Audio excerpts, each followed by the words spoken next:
ఎలాంటి హీరోకైనా mass image ఇవ్వడంలో puri Jagannadh specialist. పైగా చిన్న పెద్ద హీరోలన్న భేదం ఇసుమంతైనా ఉండదు.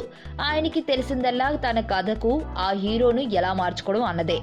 అందుకే పూరితో సినిమాలు చేసే హీరోలు తమను తాము ఎంత కష్టపెట్టడానికైనా వెనకాడరు.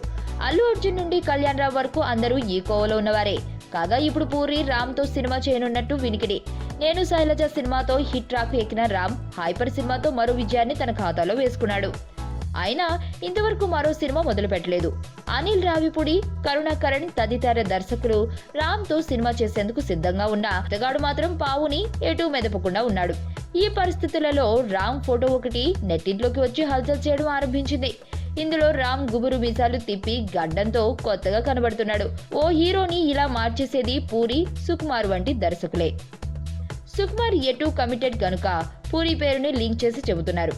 పూరి స్క్రిప్ట్ కోసం బ్యాంకాక్ వెళ్లడం దీనికి మరింత బలాన్ని చేకూర్చుతుంది. పూరి వచ్చాక క్లారిటీ ఇస్తారా, లేక నో షేవ్ నవంబర్ అని రామ్ షాక్ ఇస్తాడో చూడాలి మరి. మరణం దేహానికే గాని ఆత్మకు కాదని భగవద్గీత చెప్తుంది. మనిషి బరువెంతున్న మరణానంతరం 21 గ్రాములు తగ్గుతుందని సైన్స్ చెబుతుంది. అంటే ఆ 21 గ్రామ్స్ బరువు